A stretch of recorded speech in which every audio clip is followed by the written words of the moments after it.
వైఎస్ఆర్ కాంగ్రెస్ అభ్యర్థిగా బాలినేని శ్రీనివాసరెడ్డి నామినేషన్ దాఖలు చేశారు. వల్లూరమ్మ గుడిలో ప్రత్యేక పూజలు చేసిన తర్వాత కార్యకర్తలతో కలిసి భారీ ర్యాలీగా ఆర్డీఓ కార్యాలయానికి వెళ్లి నామినేషన్ వేశారు.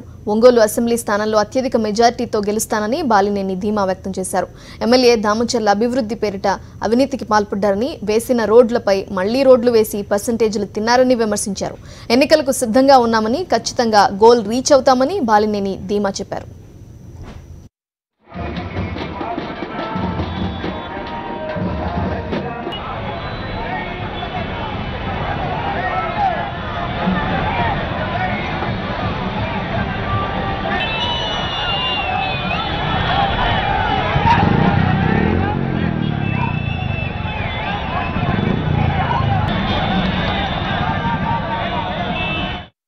కేవలం జనరల్ ఫండ్స్ రోడ్లు వేసావు.